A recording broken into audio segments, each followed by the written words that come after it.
I caught my sister's fiancé breaking into my house to steal my dead mom's wedding dress. It's quite a surprise for me, 29F, to find myself in the midst of a drama-filled fiasco involving a break-in, a jealous stepsister, and the looming possibility of a lawsuit. Nevertheless, this is how my life has unfolded recently, so let me provide you with a detailed rundown of the chaotic events that have taken place. To give a bit of background, my parents' love story was like a sappy rom-com that turned into a horror flick. They had me at a very early age, hence they could not cope with the stress of parenthood along with their work stress. Their continuous fights eventually led them to get divorced when I was barely out of my teens.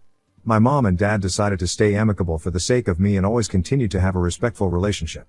When I was in college, my mother found comfort in the arms of the man she believed was the love of her life, my soon-to-be stepdad, Carlos. They eventually got engaged and she called to relay the happy news. Although I wasn't thrilled about the fact that she was going to get married again, I also knew that it wasn't my place to interfere in her life or stand in the way of her happiness. I was introduced to Carlos and his stepdaughter, who was soon going to be my stepsister, Amelia.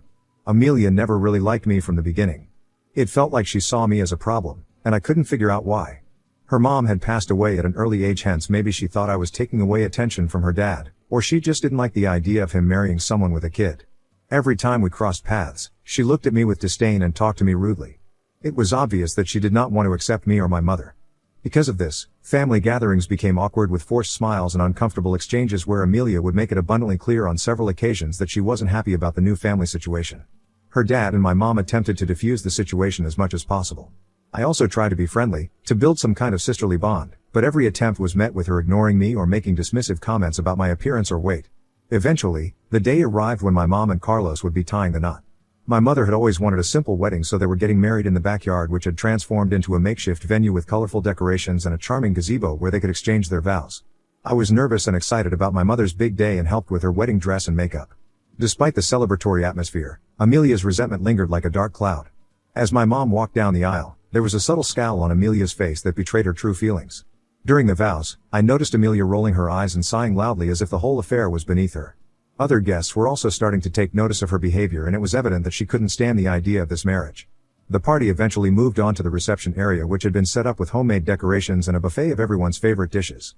People were drinking, dancing, and overall having a good time. However, Amelia took every opportunity to rain on the parade. She made sarcastic remarks during toasts, creating an uncomfortable atmosphere. Even when people tried to engage her in conversation, she responded with curt one-word answers, displaying her disapproval.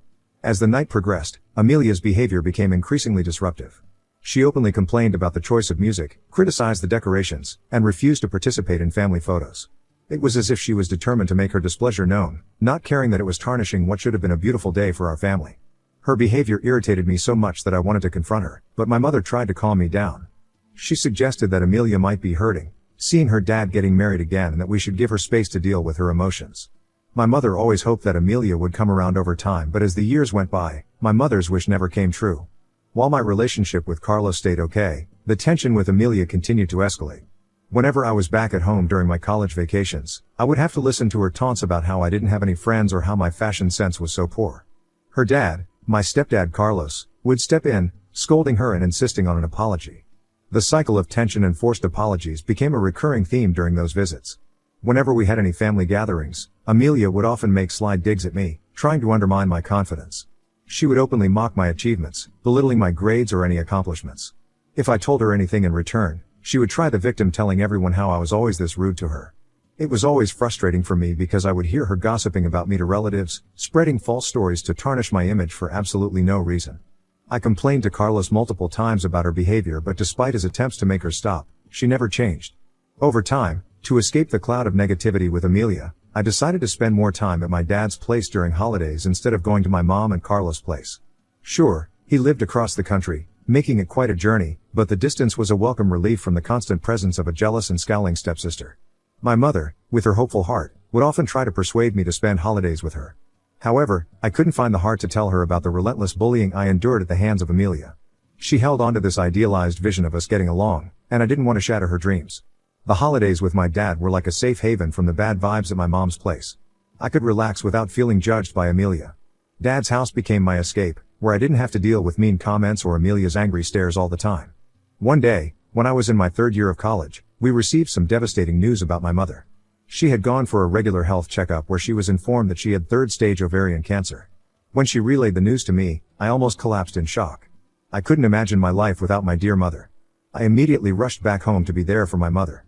Carlos was visibly distraught, trying his best to be strong for all of us.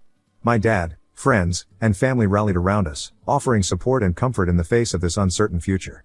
As the days unfolded, we navigated the challenges of medical treatments, hospital visits, and the emotional roller coaster that accompanies such a grim diagnosis. It's worth mentioning that, unfortunately, Amelia didn't contribute in any way to helping my mother during this challenging time.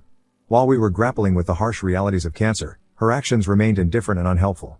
I remember one night, as everything got tough, I was sitting alone outside my mom's room and crying. I was afraid of losing my mother to cancer and was hoping for some peace in the quiet of the night. But then, out of nowhere, Amelia walked by and noticed that I was crying sitting outside my mom's bedroom. Instead of being nice or understanding, she saw my face all wet with tears and just smirked at me. I looked up at her and she started to taunt how there was nothing that I could do at this point. It was a moment when I needed support, and her mean reaction made everything even harder for me. In the days that came after that night, Amelia didn't stop her cruelty. She went so far as to send me social media posts about how cancer patients looked in their final moments.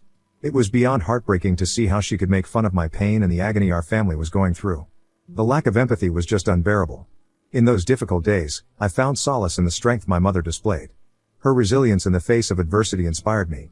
Despite the physical toll the treatments took on her, she remained a beacon of courage, teaching me the true meaning of fighting against the odds.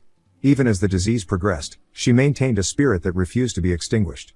Unfortunately, my mother passed away in a few months as her cancer spread, and the devastation I felt was indescribable.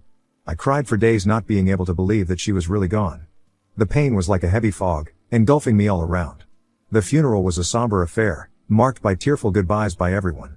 The reality of her absence settled in after the funeral, and I grappled with the void that her departure had left in my life. The grieving process was a slow and arduous journey. The realization that I could no longer pick up the phone and hear her voice or share the mundane details of my day was a harsh truth that weighed heavily on my heart. The world continued to spin, but my anchor was gone, and I was adrift in the sea of grief. The day arrived when my mother's will was to be read. My dad, me, Carlos, and Amelia all drove to the lawyer's office together. As my mom's only biological child, I was well aware of the contents of the will, having discussed it with her on several occasions before she passed away. Mom and Carlos had discussed and made it clear that their respective assets would be bequeathed to their own children. It seemed like a fair arrangement, reflective of the intricate dynamics of our blended family. Seated in the lawyer's office, surrounded by an air of formality, the anticipation was palpable. As the lawyer began to read her will, it became evident that all of Mom's assets were entrusted to me as Carlos and I had known all along. While this announcement didn't surprise me, the same couldn't be said for Amelia. She sat across the room, her eyes narrowing in disbelief and resentment as the lawyer read the will. In addition to the money and stuff, Mom also left me some family heirlooms. She passed on my grandmother's beautiful jewelry to me, and it meant a lot. Those pieces had sentimental value, connecting me to my roots. One precious item she left me was her wedding dress, a symbol of love and family history. It was more than just fabric, it held the memories of Mom's special day, and she wanted me to have it. These inheritances weren't just things, they were a part of our family's story, and I cherished them deeply. Upon hearing that she wasn't included in my mother's will nor did she get anything, Amelia erupted angrily. She began to make a scene, demanding to check the will to verify if my mother had really left me with everything that she owned. Once she saw the will with her own eyes, she looked up at me angrily, shouting that she couldn't believe how selfish my mother was. I sat there in shock as she continued to demand that I should divide my mother's assets with her as she rightfully deserves it. Her words hurt and were an unsettling disruption to the respectful acknowledgement of my mother's wishes.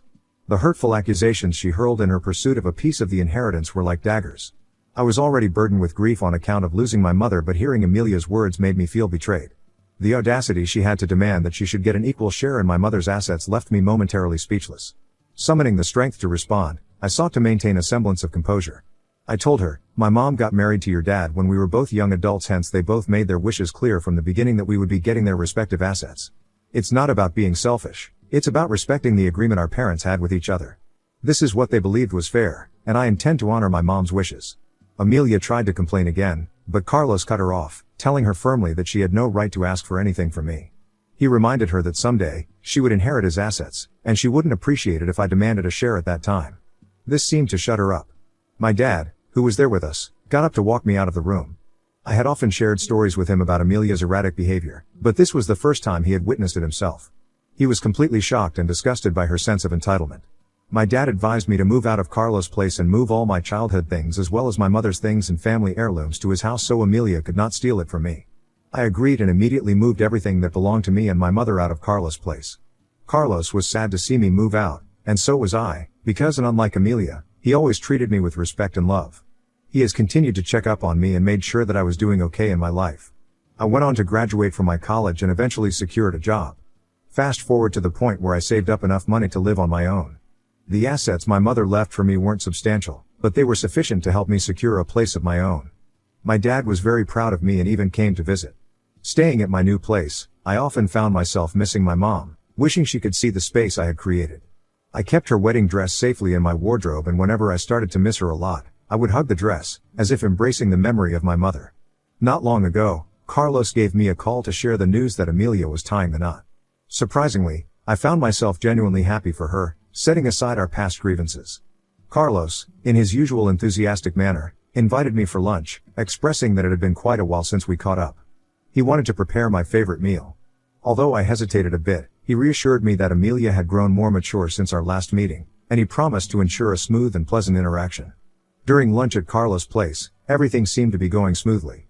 Amelia looked genuinely happy to see me and I warmly congratulated her for her upcoming marriage.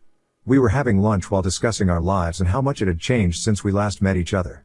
She showed me pictures of her engagement and I could see how happy she looked with my soon-to-be Bill. As we sat around the table, enjoying the meal Carlos had prepared, Amelia unexpectedly dropped a bombshell.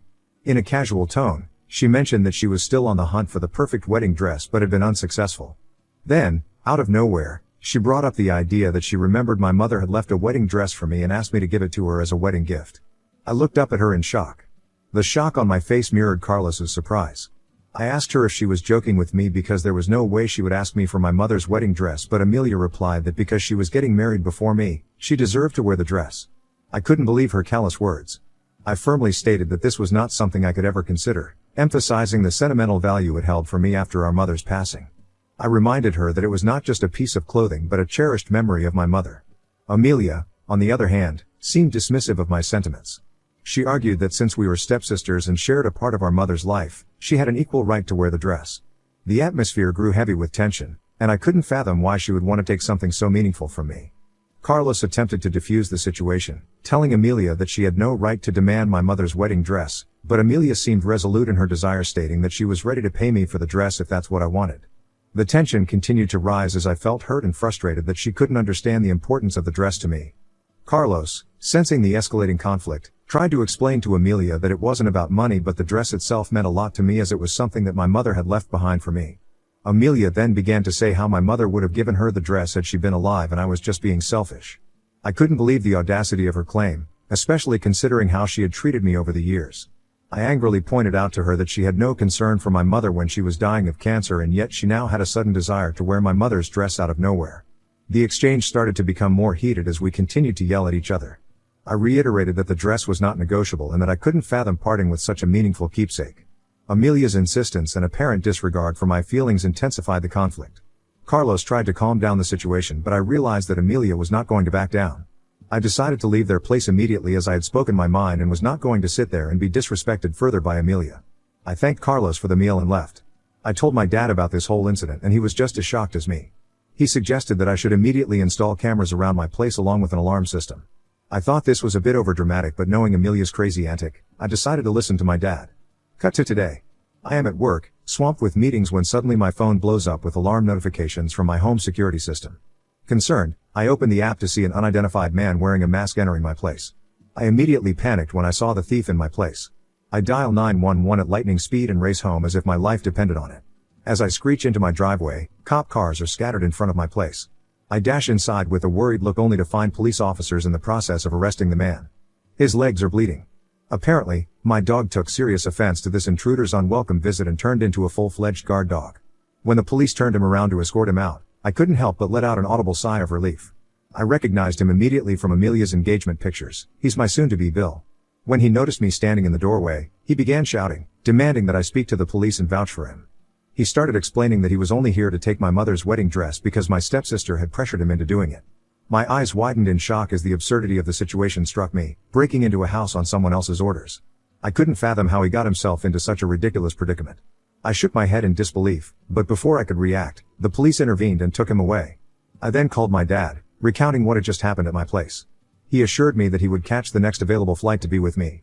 Feeling comforted by the thought of my father's support, I carefully went through my house to check if anything was missing. Fortunately, my mother's wedding dress, safely tucked away in my wardrobe, remained untouched. It seemed my Bill's ill-conceived plan had failed after my dog had bravely intervened by attacking him. I couldn't help but smile in satisfaction as I patted my dog. But oh, the drama doesn't end there.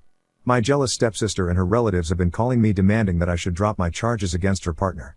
She is insisting that he is part of the family and I should forgive him.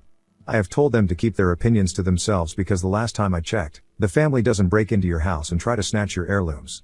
I have also threatened to sue her and her partner for the damages caused to my property. Amelia keeps saying that I'm going to ruin their lives, but this time, I'm going to stand my ground. This is my mother's legacy we're talking about.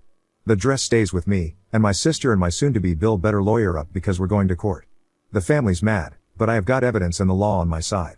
So, Ida for defending my turf and my mom's memory against a thief? Update 1. It's been a few days since my last update. I had a conversation with Carlos regarding everything that happened. He was just as shocked as me and had no idea about what Amelia and her partner had been up to. Amelia had knowingly kept her dad in the dark about her partner's breaking and entering and subsequent arrest, knowing that he would not support her antics. Carlos assured me that he would stand by whatever decision I made. Meanwhile, Amelia has continued to reach out to me every day. When she realized that I wasn't going to back down, she started to apologize. This was shocking to me as throughout the years I had known her, she never apologized to me about anything. I guess, watching her partner get arrested had finally made her realize what they had done. She begged me for mercy and pleaded that I should drop the charges against him. She assured me that she would never disturb me in the future, but after all the years she had spent bullying me, I knew her words held no value. I firmly told her that I would continue to press charges and would see both of them in the small claims court soon. My dad and I have contacted a lawyer who can help us in this situation.